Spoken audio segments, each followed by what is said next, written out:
Hello everyone, I am back with the boy Jay, the beautiful owner of the beautiful car.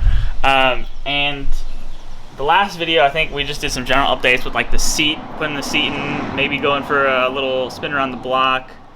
I think I updated you on some of the brake problems that we were having, but that's a problem for another time. Right now, Jay is working on getting his fuel gauge working because I believe it was in the last video where I explained we were idling the car, we drove it around the block, we parked it, and then tried to restart it, and it wouldn't start, and we couldn't figure out why. Turns out it ran out of gas. So fuel gauge is pretty important, especially in a rotary that doesn't have an ECU that could cut the motor when you run out of fuel, because you know, distributor and carb don't really communicate with each other.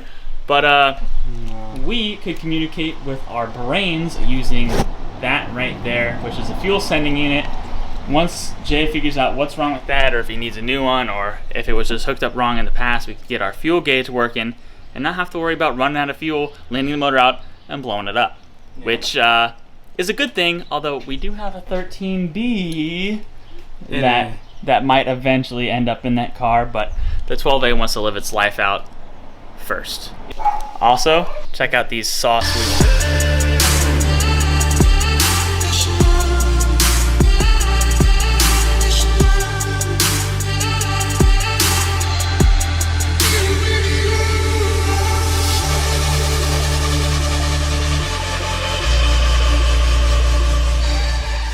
Jay and I, like I said, we got the fuel sending unit out, and we're looking in the book right here, trying to figure out, it says the resistance, whatever, should be 3 ohms, and then with the float arm in empty position should be 110, and we're not getting any at the moment, so we're trying to figure out what exactly is going on.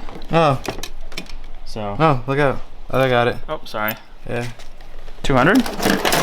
Yeah. Okay, so there's 10 and so no. It should be approximately 3 ohms in the full position. So 3. That's not 3. Yeah. And what's it when you move it? Nothing? Wait, well it moves. Definitely moves. Yeah. So we don't really know what we're doing if I haven't made that obvious throughout the other videos. But we just checked, or at least I just checked for continuity between these two, and I didn't get any. I don't know if I should. I would imagine I should, since, you know, it has to be making connection with itself in order to send a signal. But Jay's pulling up a video right now, yeah, so we can double check, see if we're doing it right. So you can't see that. That's supposed to be consistent all the way across, like the side on the right. That's all just torn, broken, and yeah, so that's why we're not getting any continuity, and that's why we're not getting any ohm reading either, because there's nothing connecting it. That shit's busted. That shit's busted, Pete. We're gonna keep this. Oh, I can't do this with one hand.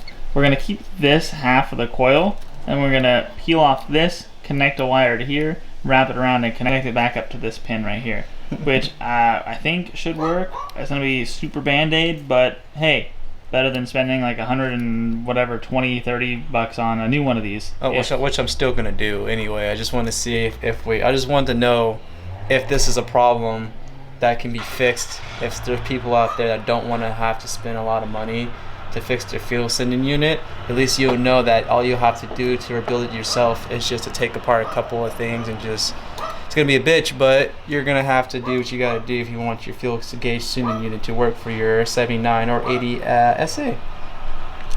True. So our proof of concept worked for the most part. So we got it all, I guess, wired up. Maybe I guess we could call it.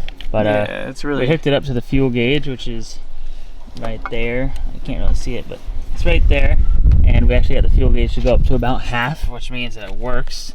We made sure the gauge cluster works now, so it's definitely moving up. It's very slow though. Yeah, so all that's left is to just grab a new one. Okay, so Jay put the sending unit back into the gas tank, and then put this plate back on over that, just so, you know, that way the gas tank doesn't have a big ass hole in it if he wants to start this thing. But he's gonna go ahead and order a new one, but like I said, we confirmed that if you wanted to, you could do it yourself, and that our gauge works on our cluster. So I think now we're gonna move on to the next thing, which I don't know what that is yet.